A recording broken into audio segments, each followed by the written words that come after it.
اللہ اللہ اللہ اللہ اللہ اللہ اللہ۔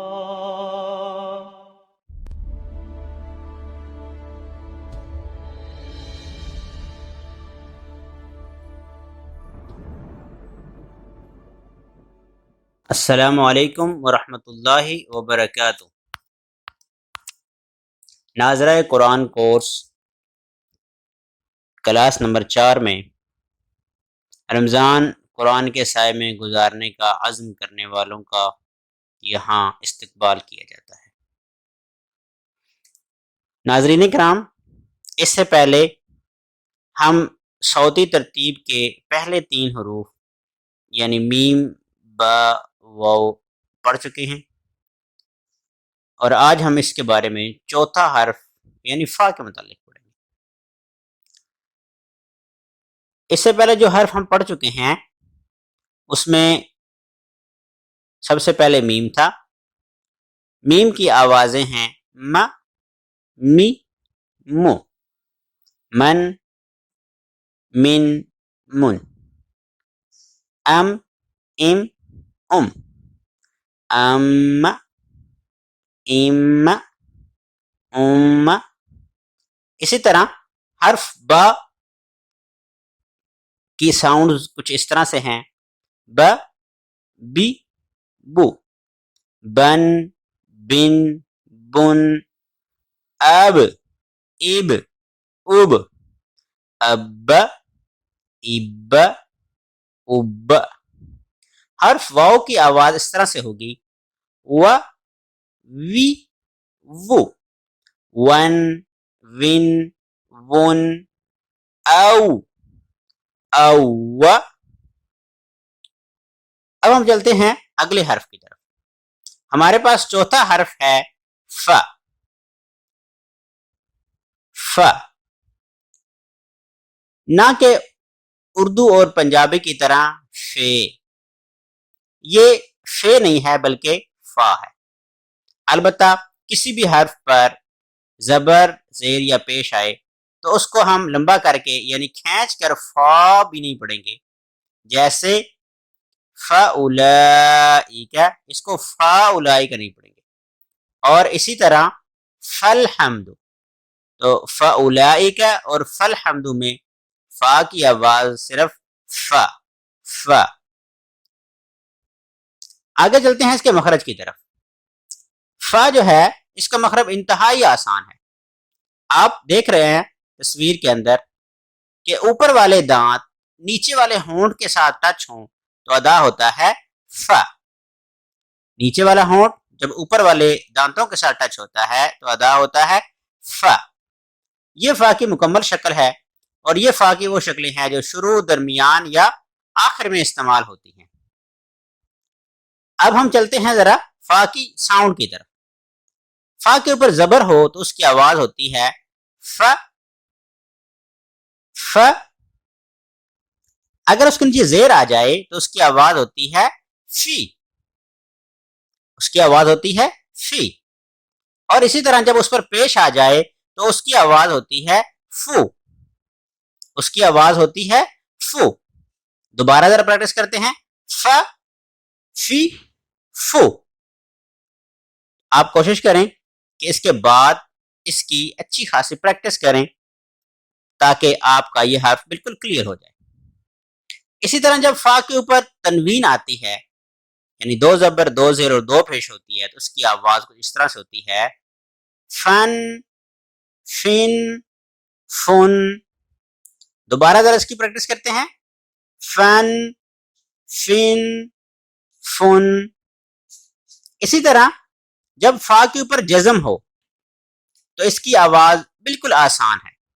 مثلا زبر کے ساتھ اس کی آواز ہے اف، زیر کے ساتھ اس کی آواز ہوگی اف، اور پیش کے ساتھ اس کی آواز ہوگی اف۔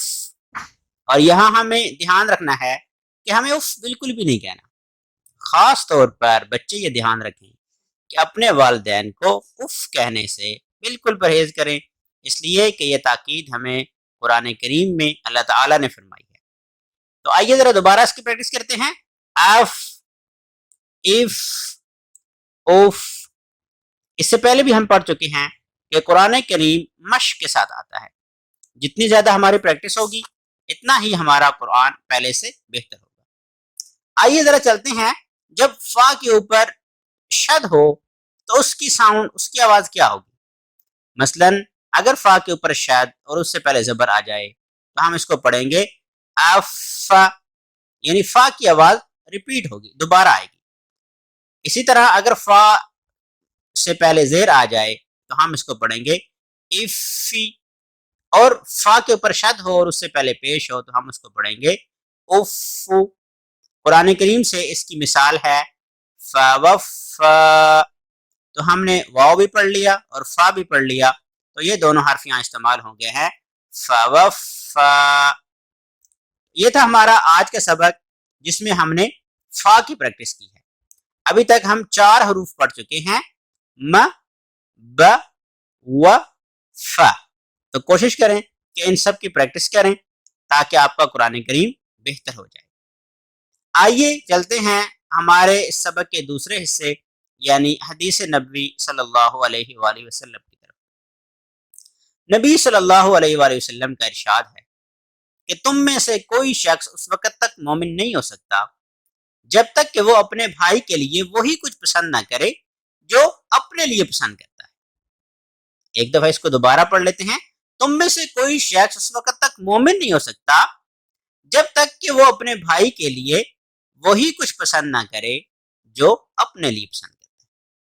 آئیے اس حدیث کی روشنی میں آج ہم جائزہ لیں کہ کیا ہم اپنے بہن بھائیوں، اپنے پڑوسیوں، اپنے رشتہ داروں اور دوست احباب کے لیے وہی کچھ پسند کرتے ہیں جو ہم اپنے لیے چاہتے ہیں؟ اگر ہاں تو الحمدللہ، اور یقیناً اس کا جواب اکثر نہیں میں آتا ہے۔ اگر نہیں تو آئیے آج سے عزم کریں کہ ہم دوسروں کے لیے بھی وہی کچھ پسند کریں گے جسے ہم اپنے لیے اچھا سمجھتے ہیں۔ وہ علم بھی ہو سکتا ہے، وہ مال بھی ہو سکتا ہے، وہ اخلاق و کردار بھی ہو سکتا ہے، اور حسن معاملات بھی۔ یعنی زندگی کے تمام معاملات میں ہم نے یہ کوشش کرنی ہے کہ اس حدیث نبوی کو سامنے رکھ کر جو چیز ہم دوسروں کے لیے پسند کرتے ہیں، اپنے لیے پسند کرتے ہیں، دوسروں کے لیے اسی کا جذبہ ہمارے اندر ہونا چاہیے۔